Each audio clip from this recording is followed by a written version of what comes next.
प्रिय सज्जनों,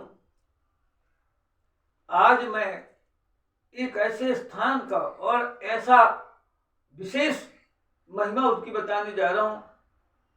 वो है प्रयागराज, जिसको कहते हैं प्रयागराज, जिसको वर्तमान में तीर्थराज प्रयाग भी कहा जाता है। तीर्थराज प्रयाग। अब ये बात आती है कि ये कहां पर है, क्यों तीर्थराज प्रयाग नाम पड़ा, ये सारा कैसे पड़ा, इसका बहुत ही कम शब्दों में संक्षिप्त में मैं बताने जा रहा हूं। ये जो तीर्थराज प्रयागराज है, तो पहले इसको आजकल जो है ना उसको प्रयागराज नाम कर दिया गया है। हमारे अभी जो वर्तमान वहां के माननीय मुख्यमंत्री जी योगी जी हैं, उन्होंने पहले जो इलाहाबाद उसका नाम था इलाहाबाद, उसका नाम वर्तमान प्रयागराज कर दिया गया। और ये उत्तर प्रदेश के अंतर्गत आता है। उत्तर प्रदेश ये बात आती है कि ये प्रसिद्ध क्यों है।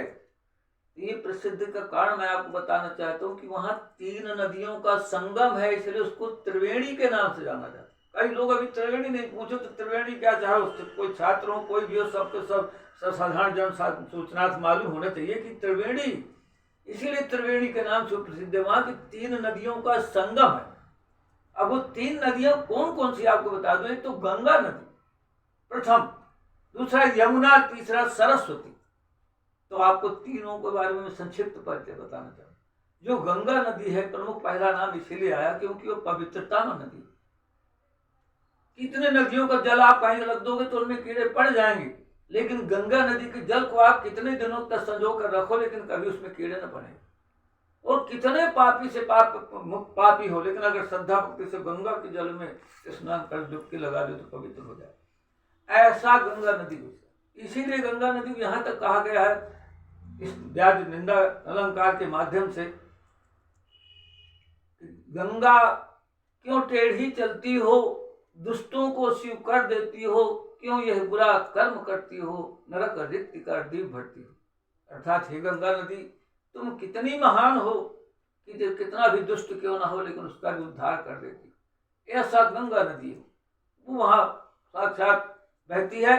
और उसका साफ जल, जो जल दिखता है वहां प्रयागराज में, वो गौर वर्ण का दिखाई देता है गंगा जी। और दूसरा है यमुना। यमुना नदी का जो जल है वो श्याम वर्ण का दिखाई देता है। और यमुना के मालूम आपको सब मालूम है कि वही यमुना जहाँ कृष्ण भगवान ने पार किया था, जहाँ पर वसुदेव जी ने वहां पार किया था, मथुरा और द्वारका के बीच। ऐसा यमुना नदी कितनी, वो भी कितनी महान है।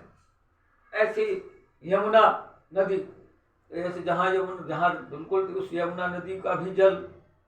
तीसरा जो जल है सरस्वती। तो ये आपको ये बता दूं, जो सरस्वती नदी है उसका जल दिखाई नहीं देता, छिपा हुआ अदृश्य रहता है, लेकिन मिला हुआ है। और जब तीनों का जल मिल जाता है उसको त्रिवेणी कहा गया। ये भी बता दूं कि वो त्रिवेणी जो है, वहां पर कुछ नाव से आप जाएं, वहां जो जाता है, न जाए गए तो आप मालूम कर लें कि नाव किनारे से आप नाव से जाएंगे और बीच में एक ऐसा उथला, जहां पर संगम है 3 नदियों को, वहां उथला, कुछ उथली जगह है, वहां जाकर के संगम कहते हैं उसी में। और वहां जो गए तो अगर जो भी कैसा भी कोई पाप हो, कितना भी कोई व्याधियां हो, कोई बीमार हो, रोगी हो, वहां सब कुछ मुक्त हो जाता है।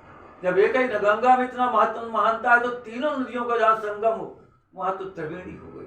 अतः साक्षात जहाँ त्रिवेणी संगम में जो करते हैं, स्नान करते हैं, डुबकी लगाते हैं, तो वहां जिस प्रकार की किसी की, चाहे कोई भूत प्रेत की हो, किसी प्रकार की कोई बाधा हो, या कोई अपने पितरों को तारना हो, सारे सबका उद्धार हो जाता है। वो ऐसे संगम है। लेकिन फिर कई लोगों का प्रश्न उठ जाता है, मैं आपको आज पुनः बता दूं। कुछ लोग सोचने लगते हैं कि ऐसा फलाने, ऐसा मुख व्यक्ति ऐसा किया लेकिन नहीं हुआ, तो उसके पीछे श्रद्धा एवं विश्वास होता आवश्यक। कहते हैं जिसके पास श्रद्धा विश्वास है उसका काम होगा, क्योंकि जिसकी रही भावना, फिर ऐसी बात आ जाती। अगर मन में हमें शंका है, कोई बहुत पतली रास्ता जा रही गाड़ी से, साइकिल से जा रहा है, मोटरसाइकिल, अगर कोई चला जा रहा बेधड़क, डरता नहीं, मुझे जाना तो बिल्कुल चला जाएगा, और जरा डरा तो गिरा। इसी प्रकार इसमें भी होता है कि हमें श्रद्धा और भक्ति बराबर बनी रहनी चाहिए।